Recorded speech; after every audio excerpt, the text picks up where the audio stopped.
This is not a world map. No, seriously. It is a crime scene with borders pretending to be geography. Every flag on it hides something horrifying. Massacre, famine, dictator, cursed ritual, or one spectacularly stupid government decision.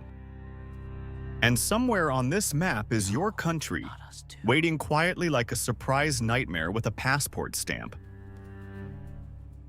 Welcome to the Cursed World Tour. One country, one nightmare, and absolutely no cute little travel brochure energy. We begin in Oman, where the Sultan historically held near total power over the state, the law, and national decision-making. Absolute monarchy sounds fancy, until one man looks at an entire country and basically becomes the settings menu. Great for palace decoration. Less great when human rights are trapped under a crown, a decree, and one smug signature. Now Cuba. Cuba is an island with 6 sides and 8 vertices. Wait. No. That is a cube. Cuba's real horror is darker. In the 1890s, civilians were forced into reconcentration camps during the War of Independence. Disease and starvation killed what bullets did not have to, turning forced confinement into a slow disaster behind fences. Around 170,000 people are believed to have died, which makes the camp fence look less like wood and more like a warning. So yes, concentration camps did not wait for World War II to become horrifying. History was already testing nightmares early.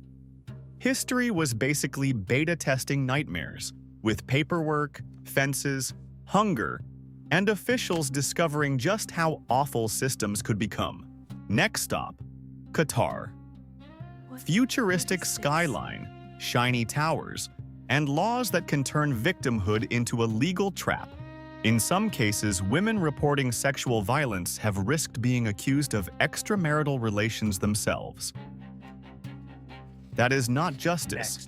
That is a legal system doing a backflip straight into a dumpster. And before old history starts looking classier, meet the Ottoman Empire in what is now Turkey.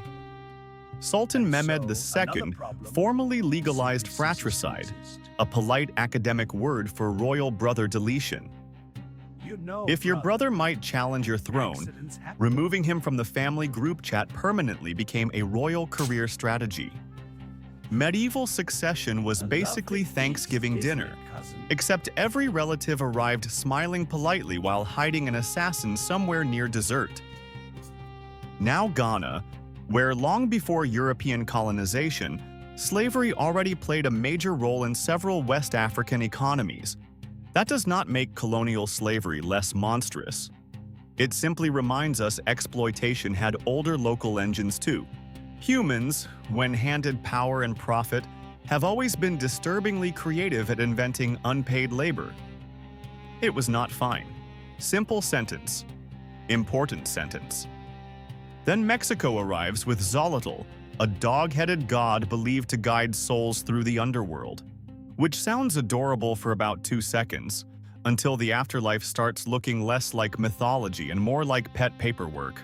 Dogs were sometimes sacrificed and buried with owners, supposedly guiding them onward, because loyalty apparently needed the worst retirement plan. Imagine being a loyal pet forever, then getting promoted to ghost Uber. Who's a good boy? The unlucky one. Bhutan gives us one of the strangest political cover-ups on the map. A powerful leader whose death was allegedly hidden. Officials allegedly concealed the death for decades to prevent civil war, which is terrifying and weirdly administrative. For over 50 years, they acted like he was simply away on a silent retreat. That is not a government. That is the longest "he is in a meeting" excuse in human history. Laws were passed in his name. Decisions were made in his name. The empty chair somehow kept working. A dead man kept ruling because the living were terrified of what the truth might do. And weirdly, that might be one of the most understandable horrors so far. Not good. Understandable. Now Sri Lanka. In 1983, Black July riots targeted Tamil communities after ethnic tensions exploded into mass violence. Homes burned. Businesses vanished. Thousands were killed and entire neighborhoods turned into ash almost overnight. The horror was not just the violence. It was the speed, how quickly ordinary neighborhoods became places people fled. One week, people had homes, shops, routines. The next, ashes, missing relatives, and a country treating them like enemies. That is the thing about maps. Borders look clean, but people never fit inside clean lines. Honduras brings us to one of the deadliest prison fires in modern history. In 2012, a fire broke out at Comayagua prison, killing hundreds of people. The prison was overcrowded. Emergency procedures were terrible, and many prisoners were locked inside cells as fire spread. A prison is already a terrible place to be. A burning one with locked doors becomes something else. That is not a sentence. It is a slow-motion execution with paperwork standing politely nearby. Now Iceland. Beautiful glaciers, waterfalls, volcanoes, and tourists photographing everything like they personally discovered moisture. But in 1783, the Laki eruption unleashed poisonous gases and environmental disaster across Iceland. Famine followed. Livestock died. The sky itself became dangerous, which is a terrible upgrade for weather. The catastrophe became known as the mist hardships, a name that sounds softer than the disaster actually was. It sounds like a sad indie album, but really meant the sky turned toxic and dinner died. Not every horror has a villain. Sometimes there is no tyrant, no army, no assassin, just the planet. Sometimes the earth coughs, and humanity remembers it is absolutely not the manager of this building. Dominica gives us something quieter. Pilot whales becoming disoriented near shore, where the ocean suddenly stops being safe. A pilot whale can beach itself after one wrong turn, trapped between water, sand, confusion, and gravity. Because whales are social, the rest of the pod may follow, turning one mistake into a group tragedy. One wrong turn and the group follows its leader into death. Tragic for whales and uncomfortably familiar for humans. Do not think about that too long. The map is already pulling us underground toward Belize in a cave. In Belize's Cayo district, a cave held evidence of ancient human sacrifice connected to drought and desperation. Some victims included children, believed to have been offerings to Chak, the Maya rain god. When the rain stopped, people searched for someone to blame or someone to offer. That is the terror of desperation. It makes the impossible feel negotiable. No rain? Try blood. Horrible idea. Very human idea. Also, very historical and very uncomfortable. The Gambia had the Junglers, a death squad under a former dictatorship reportedly used to eliminate political opponents. Now the map gets darker. No volcanoes, no rituals, just men with orders, vehicles, weapons, and a government. A monster in a cave is scary. A monster with a ministry is worse because now the horror has office hours. Kyrgyzstan has struggled with bride kidnapping, known as alakachu, where women and girls can be abducted into marriage. Yes, it is illegal. And no, illegality does not magically stop tradition when communities keep protecting the weapon. Mauritania was the last country in the world to officially abolish slavery, doing so in 1981. 1981. Not 1881. Not medieval times. 1981. And even after abolition, modern slavery remained a serious issue because law can arrive late and leave early. Humans can write freedom into law and still leave the door locked from the outside. So that was our first corner of the map. Monarchs, camps, legal traps, brother-killing dynasties, ghost dogs, and dead rulers. Also fires, volcanoes, riots, caves, death squads, forced marriages, and slavery arriving embarrassingly late to the meeting. And here is the bad news. That was only the friendly corner of the map. Now we enter the part where horror starts wearing a uniform, carrying orders, and looking disturbingly organized. South Sudan gives us conflict built around cattle, pride, survival, and identity. Cattle are not just food there. They are wealth, status, marriage, inheritance, and basically society's operating system. So when people fight over cattle, they are not only fighting over animals. They are fighting over the whole social scoreboard, which is a cute way to say cows helped fuel war. Imagine explaining to an alien that humanity invented nations, armies, religion, currency, and diplomacy, then still got into lethal beef over literal beef because apparently civilization needed one more embarrassing footnote. Now El Salvador. In 1980, Archbishop Oscar Romero publicly condemned a violent military government during a sermon. Then he was assassinated while saying Mass, turning the church itself into proof that the warning was real. A man criticized state violence, and the state responded by proving his point with a bullet. That is not irony. That is history being so obvious it should be charged with lazy writing. Indonesia gives us the 2004 tsunami, when the ocean stopped acting like scenery and became catastrophe. More than 160,000 people died in Indonesia alone, leaving entire communities buried in absence. A wall of water came so fast that villages became before and after photos almost instantly. A tsunami does not hate you. It does not invade, punish, argue, or give speeches. It just arrives, and suddenly the ocean becomes a moving grave. Rwanda, you already know where this is going, and somehow that makes it worse. In 1994, the genocide against the Tutsi unfolded with terrifying speed, turning ordinary places into sites of mass violence. Neighbors turned on neighbors, and the familiar street suddenly stopped feeling like a neighborhood at all. Radio spread hate. Ordinary tools became murder weapons, and fear moved faster than anyone could safely understand. Mass violence does not always begin with monsters. Sometimes the first step looks disturbingly normal.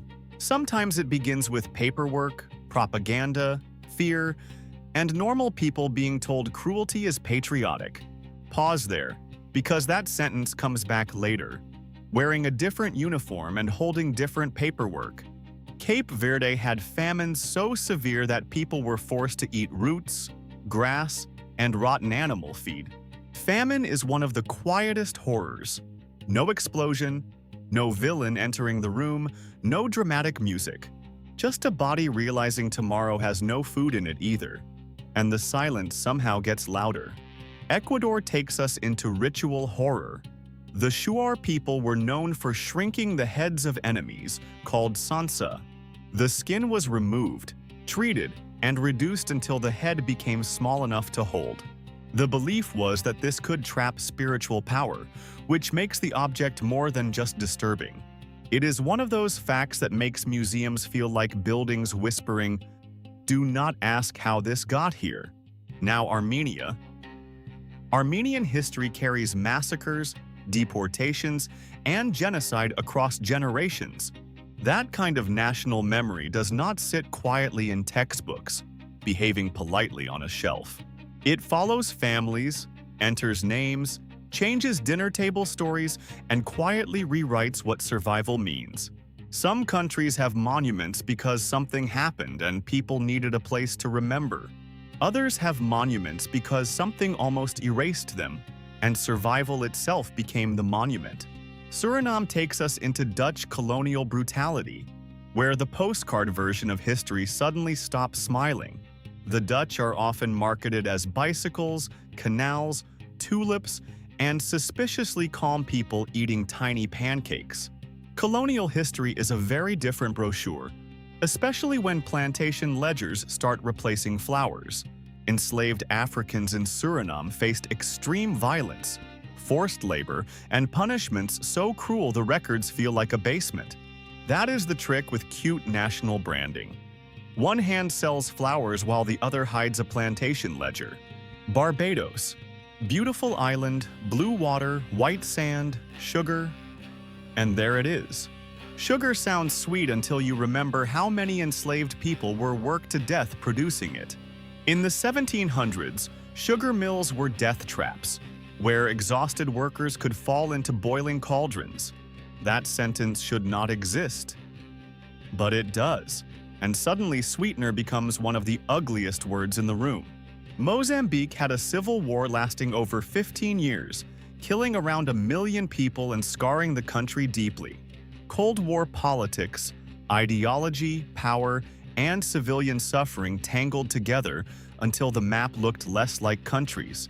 It started looking more like scars with labels, because borders can hide wounds better than they explain them.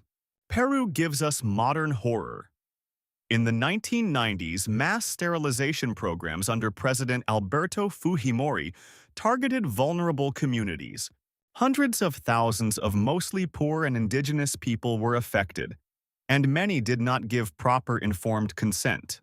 No volcano, no medieval ritual, just clinics, forms, policies, and official language doing something terrible. When cruelty learns bureaucracy, it becomes very good at pretending it is helping. The Maldives looks like paradise. Clear water, coral reefs, luxury resorts, and expensive escape from email. But coral mining damaged reef systems for construction, meaning paradise was literally dug up to build the postcard. Almost poetic, in the worst possible way. Paradise damaged itself to manufacture the image of paradise. Mongolia enters with the subtle energy of a horse-mounted apocalypse arriving over the horizon. The Mongol conquests devastated huge parts of Asia, the Middle East, and Eastern Europe. Tens of millions died, which makes the map look less like territory and more like a warning label. Some empires leave behind art, architecture, and legal systems for historians to admire later. The Mongols also left a very strong argument for not annoying people with excellent horses. Malta brings medieval nightmare fuel because apparently sieges were not already stressful enough. During the Great Siege of Malta in 1565, defenders reportedly used severed Ottoman heads as cannon projectiles. Horrifying. Also strategically unhinged, like psychological warfare accidentally invented a recycling policy. Bolivia gives us silver, which sounds shiny until the mountain starts looking less like treasure and more like a machine. In 1545, massive silver deposits were discovered at Potosi, and suddenly the mountain became extremely interesting to empire. Spanish colonial exploitation turned the mines into a system that consumed indigenous labor for centuries. Hundreds of thousands died, and the Silver Mountain kept swallowing workers while fortunes grew somewhere else. Silver built fortunes across oceans, traveling beautifully on ships while the human cost stayed underground. Inside the mountain, it was paid for in lungs, bodies, and men who went underground not knowing if they would return. That is the pattern. Gold shines, sugar sweetens, silver sparkles, oil fuels, and the brochure stays clean. But somewhere behind the resource, a human being is getting crushed so someone else can call it wealth. Togo saw protests against dictatorship in the early 1990s met with violence, because dictatorships all seem to run the same customer service policy. Complaints go in, violence comes out. Your complaint has been received. Please enjoy this baton. Authoritarian service, somehow always rated 1 star by civilians. So now the pattern is clear. The world is not just a collection of random, horrifying accidents. It is full of systems, empires, governments, militaries, plantations, mines, prisons, and policies. A disaster can destroy a town, but a system can wake up every morning and prepare to do it again. It stamps a document, locks a door, opens a mine, fills a prison, and calls the whole thing normal. And we are still not at the darkest part of the map, which is not a comforting sentence. But first, let us visit the places that look harmless because history loves ugly stories behind pretty postcards. Micronesia sounds peaceful. Tiny islands, blue ocean, palm trees, and absolutely no obvious reason to panic yet. The kind of place where your biggest fear should be sunburn, overpriced sunscreen, and maybe losing one flip-flop. But thanks to World War II, parts of the region were left with unexploded bombs. So yes, in some places, the ground itself is still holding a decades-old grudge. Imagine walking through paradise and stepping on history's leftover rage quit. São Tomé and Príncipe gives us sugar again. And by now, you should be suspicious whenever sugar enters the room. In the 15th century, the islands became one of the first large-scale European sugar plantation colonies. Clean historical wording. Ugly translation. People were dragged into a tropical machine that turned suffering into dessert. Beautiful island. Terrible aftertaste. The postcard smiles, while the plantation ledger quietly ruins the mood. St. Vincent looks like another Caribbean dream. Green mountains, blue water, and a volcano waiting in the background. And you already know where this is going because a beautiful island with a volcano is basically foreshadowing with palm trees. In 1902, La Soufrière erupted, killing thousands and devastating St. Vincent. A volcano is nature's rude reminder that humans can build towns, churches, farms, and entire societies. Then the mountain can still wake up and say, "Cute," while everything below suddenly becomes optional. Azerbaijan brings oil, history's cursed glitter. Rich, powerful, strategic, and environmentally haunted. The money moves fast, but the poison likes to stay, especially when the ground remembers every spill. South Africa gives us Marikana. In 2012, striking platinum miners demanded better wages. Police opened fire and 34 miners were killed. There are many ways for a country to say it values labor. Shooting workers is not usually one of them. Slovenia has a commission on concealed mass graves, which is already a horrifying government office name. Hundreds of hidden graves from World War II and the aftermath have been discovered. The landscape itself was keeping secrets. Forests, fields, and quiet roads sitting on buried history. All of them resting on top of unfinished sentences, the kind history never properly ends. Hungary gives us the vampire panic of the 18th century, when fear crawled directly out of graves. Villagers feared the dead were rising, which is a terrifying idea, and also a terrible community meeting agenda. So bodies were dug up, staked, burned, and mutilated in attempts to stop vampires that did not exist. Were they actually vampires? No. But were people extremely confident while being extremely wrong? Absolutely. Welcome to most of human history. Panic, certainty, and a shovel showing up before evidence does. Chile brings the Earth back into the conversation, because apparently the planet was not finished interrupting human confidence. In 1960, the Valdivia earthquake became the strongest earthquake ever recorded, reaching magnitude 9.5. That is not the ground shook. That is the planet briefly forgetting it was supposed to be solid. Papua New Guinea has a dark history of sorcery accusations where fear can turn suspicion into violence. People, especially women, have been attacked or killed after being accused of witchcraft.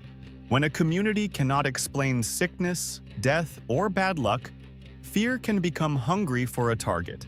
And once fear has a target, it stops feeling like fear and starts pretending to be justice. That is when things get dangerous. Panic puts on a serious face and asks everyone to call it truth. Bangladesh suffered a devastating famine in 1974 after flooding, food shortages, corruption, and mismanagement collided. Around 1.5 million people died, leaving Bangladesh with empty bowls, flooded roads, and numbers too large to picture. Famine is rarely just not enough food. That explanation is too clean, too simple, and too comfortable. Usually, food, politics, money, roads, corruption, and timing form a terrible little committee. And somehow, that committee always seems to vote for poor people to die first. Poland disappeared from the map for 123 years after being partitioned by Prussia, Russia, and Austria. A country did not just lose a war, it got erased from geography class. The people remained. The language remained. The memory remained, stubbornly surviving under someone else's borderlines. But the map looked at Poland and basically said, "New phone. Who dis?" Then Poland came back in 1918, either as national resilience or Europe's longest dramatic entrance. Myanmar gives us economic horror by numerology, where national money started obeying one dictator's favorite number. Dictator Ne Win was obsessed with the number 9, which is already worrying before the economy gets involved. In 1987, he demonetized much of the currency and replaced banknotes with values divisible by 9. No compensation, just a national financial rug pull with government stationery and extremely bad vibes. People's savings evaporated, leaving ordinary citizens holding paper that suddenly behaved like decorative trash. Imagine losing your life savings because one man treated the national economy like a horoscope with tanks. Paraguay suffered catastrophically during the War of the Triple Alliance, a conflict that devastated the country. After losing a huge portion of its male population, children were reportedly forced into the war effort. Some were as young as 9. 9.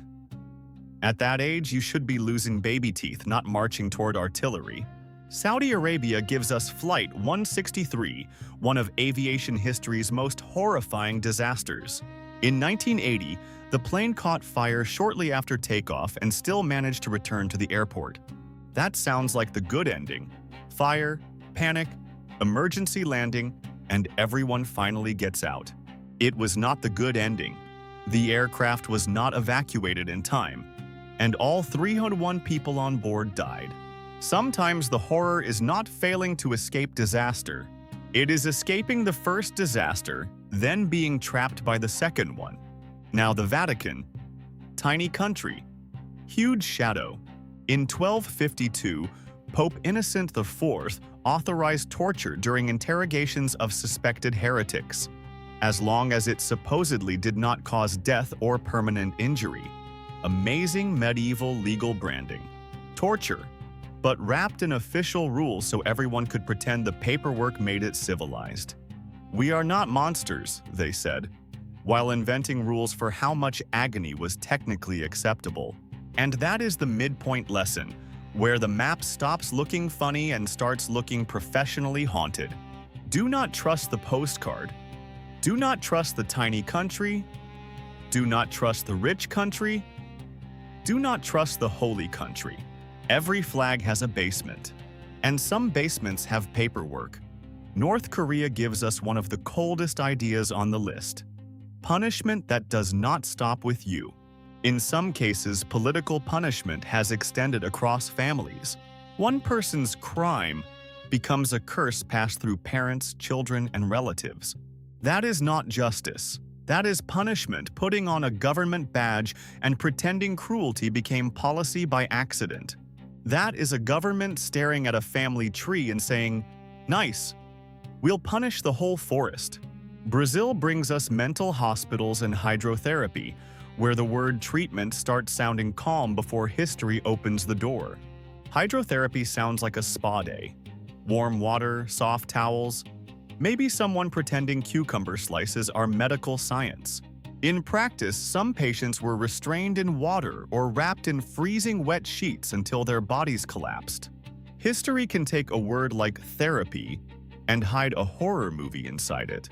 Ethiopia had witch smellers, which is exactly the kind of job title that makes the map start sweating. Yes, witch smellers. People who supposedly made fear official by sniffing out dark magic.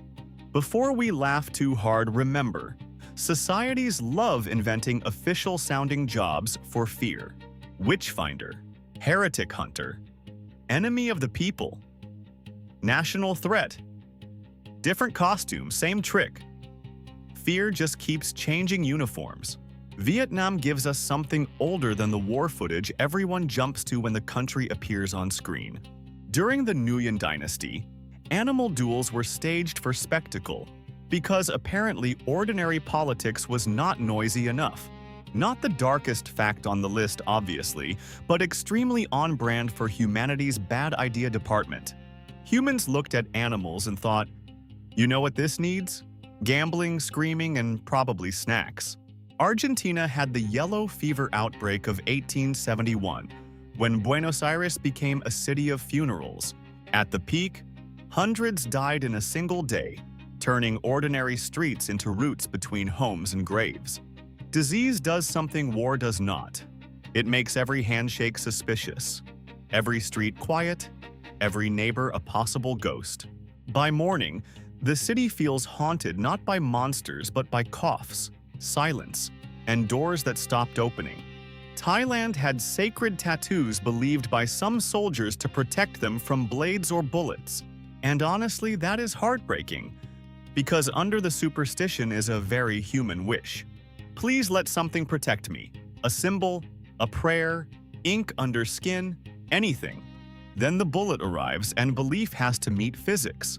Zambia has copper, a lot of it, and like every shiny, useful thing humans dig out of the earth, copper came with a price. Dangerous mines, crushed bodies, and workers paying the real cost for someone else's development chart.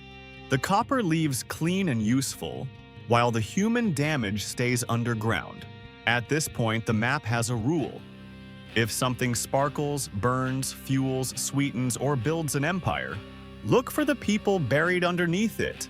Eritrea has been associated with secretive prisons, including underground sites and brutal detention conditions. A prison underground is almost too symbolic. The state does not just lock people away, it buries them while they are still breathing. Namibia gives us Shark Island. Under German colonial rule, Herero and Nama prisoners were held in horrific conditions, and medical experiments were performed on some prisoners. This is where the map stops being a joke for a second. Because certain places do not feel like dark facts. They feel like warnings. Belgium gives us industrial smog, where modern progress arrived wearing a factory hat and quietly poisoning the air. In 1930, a toxic fog in the Meuse Valley killed dozens and sickened thousands. Not a battle. Not an execution. Not a dictator giving a speech. Just the air turning into a weapon because industry wanted to move faster than responsibility.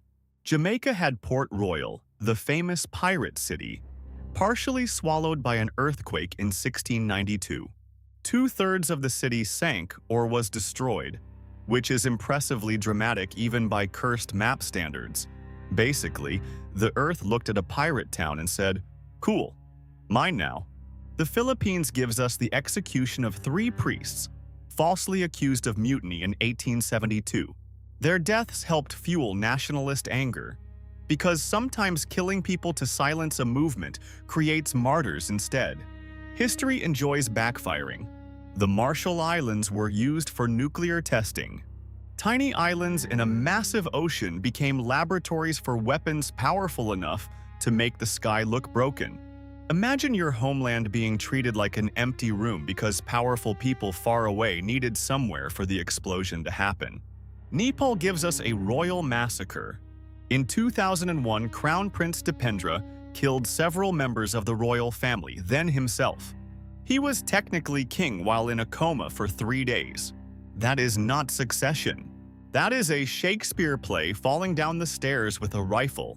The United Kingdom had the London beer flood of 1814. A massive wave of beer burst through streets, destroyed homes, and killed people. Beer flood? Sounds funny until you remember people died under a wall of alcohol because industrial storage failed spectacularly. Even the punchline has bodies under it. Haiti won freedom from France. Then France forced Haiti to pay compensation to former slave owners. Read that again. The formerly enslaved had to pay the enslavers. That is not debt. That is history committing robbery and calling it paperwork. South Korea, before the 1988 Olympics, rounded up thousands of homeless people and placed many in labor camps to clean up Seoul's image. Nothing says, "Welcome to the global stage," like hiding poverty where the cameras cannot see it. The Netherlands had citizens murder and eat their prime minister in 1672. There are bad approval ratings. And then there is becoming lunch. Japan gives us tsujigiri, the alleged practice where some samurai tested new swords on random civilians. So much for the noble warrior myth. Sometimes honor is just violence with better branding. Singapore bulldozed cemeteries for modernization. A quiet horror where the dead were evicted because the living needed more city. It was not bloody or loud, just paperwork, machines, and grave markers quietly moved aside for a cleaner skyline. Senegal has the door of no return, where enslaved people left Africa through stone walls and never came back. At that doorway, the ocean was not scenery. It was the final line between home and a stolen life. Uruguay earned the nickname Latin America's torture chamber during dictatorship years, when fear wore uniforms and hid behind closed doors. Detention files, interrogation rooms, and silent corridors made the horror feel organized, official, and carefully kept away from daylight. And suddenly the map is not clean anymore, not innocent, not a neat classroom object with harmless borders. Every border now looks like a curtain, and every curtain suggests a basement full of files, chains, and ash. The world map stops being decoration and becomes evidence, which is much harder to frame politely on a wall. It is not even pretending anymore. The neat classroom map has dropped the costume and become a wall of evidence. At the beginning, this was geography. Countries, flags, borders, and names you memorized in school before forgetting them after exams. But after camps, famines, kings, mines, prisons, rebellions, volcanoes, ghosts, torture rooms, and paperwork, the map changes. It stops looking like where people live and starts looking like a record of what people survived. And maybe that is the real horror. Not every country has a nightmare, but every nightmare had human hands. People explained it, approved it, profited from it, survived it, denied it, or buried it under a nicer national story. So yes, that was something horrifying about every corner of the world, and the brochure definitely skipped several chapters. Somehow, the scariest thing on Earth was never the border. It was what humans did behind a flag. Now tell me, what horrifying fact did your country leave out of the brochure?